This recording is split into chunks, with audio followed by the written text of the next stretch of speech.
एक दिन बिल्लू बिल्ला भूतियापुर की सैर कर रहा था। तभी उसकी नजर एक गुफा पर पड़ती है। उस गुफा से तेज रोशनी आ रही थी। बिल्लू बिल्ला गुफा के अंदर चला जाता है। तभी वो देखता है कि गुफा के अंदर एक भूतिया चिड़िया की आत्मा आराम से सो रही है और उसके पास उसके 12 बच्चे पड़े थे। अरे वाह, ये बच्चे तो बहुत खूबसूरत हैं। अब मैं इन्हें अपने साथ अपने घर ले जाऊंगा। उसके बाद वो सारे बच्चों को उठाकर वहाँ से चला जाता है। थोड़ी देर के बाद जब भूतिया चिड़िया की आत्मा की आँख खुलती है तो अपने बच्चे न पाकर वो परेशान हो जाती है। ये क्या, मेरे बच्चे कहाँ चले गए? लगता है कोई मेरे बच्चों को चुरा कर ले गया है। तब तक आप लोग कमेंट पे बताएं 67 + 78 कितने होते हैं। उसके बाद भूतिया टूनी चिड़िया की आत्मा गुफा से बाहर निकलकर अपने बच्चों को ढूंढने लगती है। तभी पेड़ के ऊपर बैठी भूतिया सुंदरी कौवी की आत्मा उससे कहती है, सुनो भूतिया टूनी चिड़िया की आत्मा, थोड़ी देर पहले मैंने बिल्लू बिल्ला को तुम्हारे बच्चे ले जाते हुए देखा है। वो बहुत ही लालची और धोखेबाज है। तुम जल्दी से बिल्लू बिल्ला के पास जाकर उससे विनती करो, शायद उसका दिल पिघल जाए और वो तुम्हारे बच्चे वापस कर दे। हाँ, तुम ठीक कहती हो, मुझे ऐसा ही करना चाहिए। उसके बाद भूतिया टूनी चिड़िया की आत्मा बिल्लू बिल्ला के घर की ओर निकल जाती है। लेकिन वहाँ पहुँचते ही पहरेदार उसे रोक लेते हैं।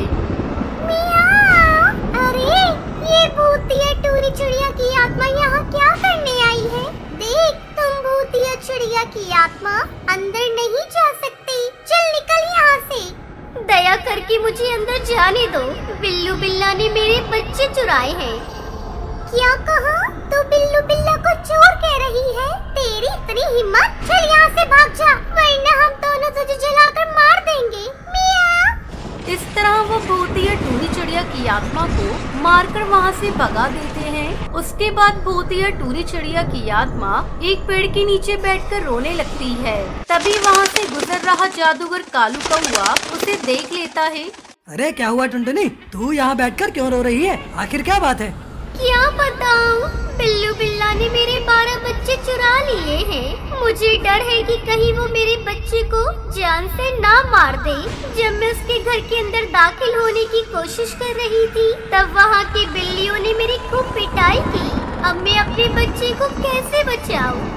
अरे मेरे होते हुए तुझे फिक्र करने की कोई जरूरत नहीं है। चल मेरे साथ, आज मैं उस दुष्ट बिल्लू बिल्ला की खबर लूंगा। फिर जादूगर कालू कौआ भूतिया टूनी चिड़िया की आत्मा को अपने साथ बिल्लू बिल्ला के घर की तरफ ले जाता है। फिर वो अपने जादू से जहरीला धुआं छोड़कर फाटक पर खड़ी बिल्लियों को बेहोश कर देता है। उसके बाद वो दोनों सीधा उसके घर में पहुँच जाते हैं। देख बिल्लू बिल्ला, तूने भूतिया चिड़िया की आत्मा के बच्चे चुराकर ठीक नहीं किया। चल सीधी तरह से इसके बच्चे वापस कर, वरना तेरा अंजाम बहुत बुरा होगा। जानी, मेरे दरबार में खड़े होकर तू मुझे ही धमकी दे रहा है? ठहर जा, मैं अभी तुझे मजा चखाता हूँ। इतना कहकर बिल्लू बिल्ला जादूगर कालू कौए को एक बड़े पिंजरे के अंदर कैद कर देता है। लेकिन तभी जादूगर कालू कौआ अपनी जादुई छड़ी से पिंजरे को काट कर आजाद हो जाता है। उसके बाद वो बिल्लू बिल्ला की बेटी को पकड़ लेता है। ओए देख, तुझे अपनी जान प्यारी है तो भूतिया चिड़िया की आत्मा के सारे बच्चे वापस कर दे, वरना मैं तेरी बेटी को मारकर खा जाऊंगा। अपनी बेटी की जान खतरे में देखकर बिल्लू बिल्ला घबरा जाता है। जानी, मेरी बेटी को छोड़ दो। मैं अपनी बेटी के बिना जिंदा नहीं रह सकता। मुझे मेरा सबक मिल गया है। आज के बाद मैं जीवन में कभी किसी को परेशान नहीं करूँगा। उसके बाद बिल्लू बिल्ला भूतिया टूनी चिड़िया की आत्मा को उसके सारे बच्चे लौटा देता है। ये देखकर जादूगर खुश हो जाता है। तुम्हारा बहुत बहुत शुक्रिया जादूगर, जो तुमने मेरे बच्चे मुझे वापस दिलवा दिए, वरना आज ये बिल्लू बिल्ला इन्हें मार देता। लेकिन तुमने मेरे 12 बच्चों को आज नई जिंदगी दी है। ये कहकर भूतिया टूनी चिड़िया की आत्मा अपने बच्चों को लेकर वहाँ से चली जाती है और खुशी खुशी अपने परिवार के साथ जिंदगी बिताने लगती है।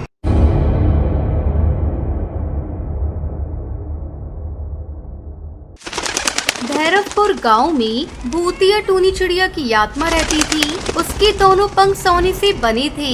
साथ ही उसके दोनों पंखों से ढेर सारे सोने के सिक्के भी बाहर निकलते थे। वो अपनी शक्ति का इस्तेमाल हमेशा जंगल के आसपास रहने वाले गरीब पक्षियों की मदद के लिए किया करती थी। टूनी, तेरा इस तरह पक्षियों के बीच जाना ठीक नहीं है। सभी पक्षी एक जैसे नहीं होते। उनमें से बहुत से पक्षी बहुत लालची और धोखेबाज होते हैं। तेरी ये आदत एक दिन तुझे बड़ी मुसीबत में फंसा देगी। मैं तुम्हारी बात से सहमत हूँ, लेकिन भूतिया टुन्नू चिड़ा की आत्मा मेरा मानना है कि अगर हम अच्छे काम करते हैं तो हमें उसका फल भी अच्छा ही मिलता है। इसलिए मैं पक्षियों की भलाई का काम मरते दम तक करती रहूंगी। इतना कहकर भूतिया टूनी चिड़िया की आत्मा हवा में उड़ती हुई वहाँ से चली जाती है। थोड़ी देर के बाद वो एक नदी के पास पहुँच जाती है। उसके किनारे एक चिड़िया आत्महत्या करने के लिए खड़ी थी। अरे ये क्या, लगता है ये चिड़िया यहाँ अपने जीवन का अंत करने आई है। मुझे तुरंत जाकर इसे बचाना होगा। उसके बाद वो उस चिड़िया के पास पहुँच जाती है। तब तक आप लोग कमेंट में बताएं 34 into 2 कितने होते हैं। आखिर तुम्हें ऐसी क्या परेशानी है कि जो तुम आत्महत्या करने आ गई? भूतिया चिड़िया की आत्मा, मेरी सास बहुत लालची है। वो मुझे अपने मायके से ढेर सारे पैसे लाने के लिए परेशान करती है। इतना ही नहीं, वो रोज गर्म चिमटे से मेरे पंखों को जलाती है। अपने सास के अत्याचार से मैं तंग आ चुकी हूँ, इसलिए मैंने आत्महत्या करने का फैसला किया है। आत्महत्या करना पाप है। तुम चिंता मत करो, मैं तुम्हारी सारी परेशानी दूर कर दूंगी।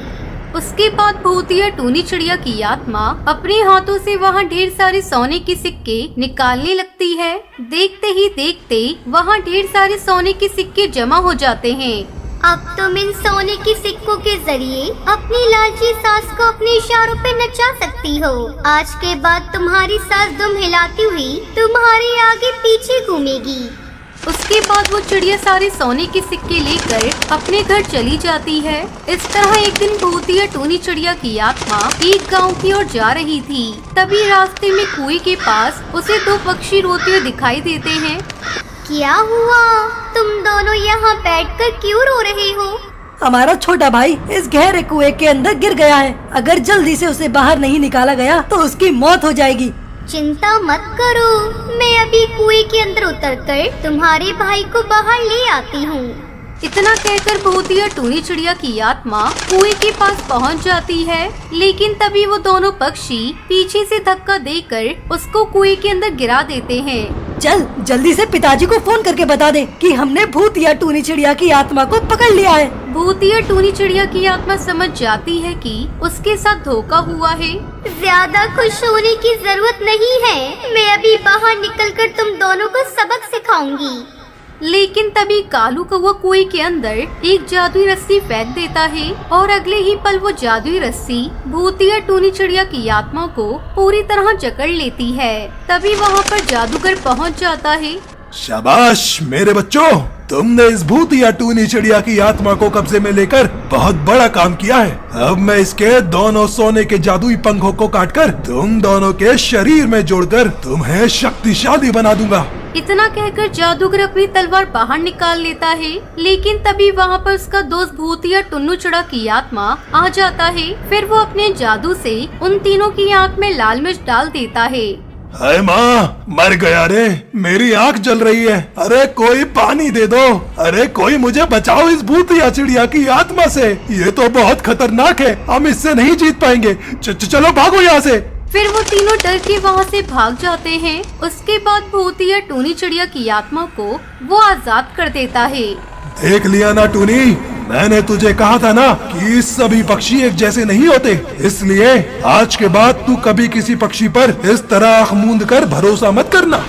हाँ, तुमने सही कहा।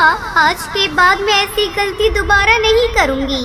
फिर वो दोनों दोस्त अपने जंगल वापस चले जाते हैं। उस दिन के बाद से भूतिया टूनी चिड़िया की आत्मा पूरी तरह सतर्क हो जाती है।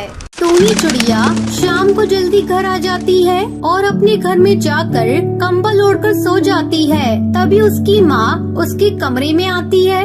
टूनी बेटा, क्या हुआ?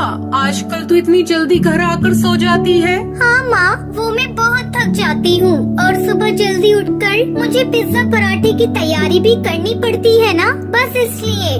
मुझे पता है बेटा, तू बहुत थक जाती है, इसलिए तो मैं तुझे बोलती हूँ कि मुझे अपनी मदद करने दिया कर। आखिर अकेली तू घर और टुनटुनी की पढ़ाई का खर्चा कैसे उठा पाएगी?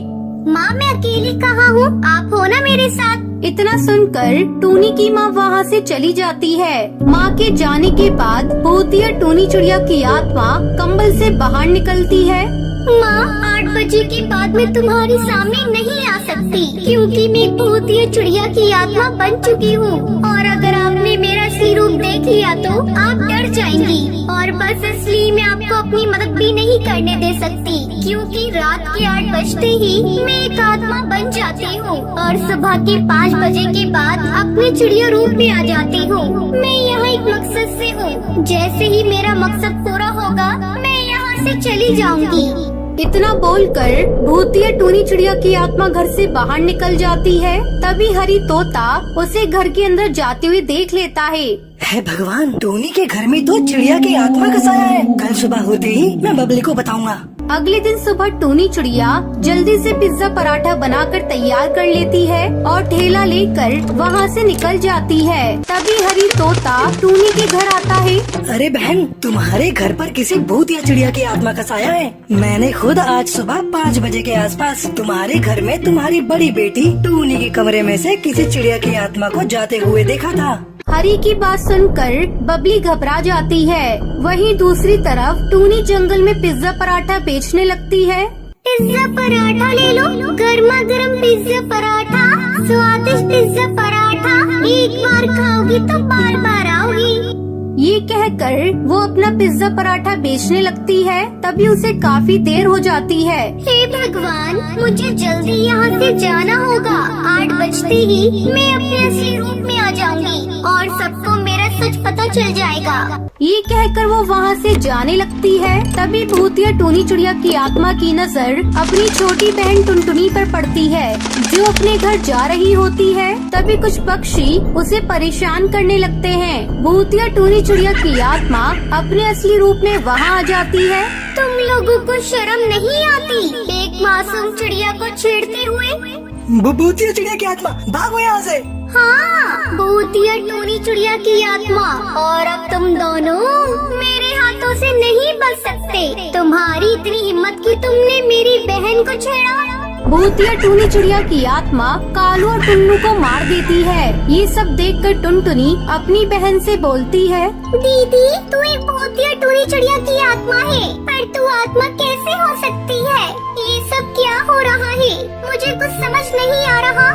तू जानना चाहती है न टुनटुनी, मैं कैसे आत्मा बनी? तो सुन, जब तू अपनी पढ़ाई करने के लिए शहर गई थी, उस दिन रात में मैं पिज्जा पराठा बेचकर घर आ रही थी, तभी मेरा एक्सीडेंट हो गया।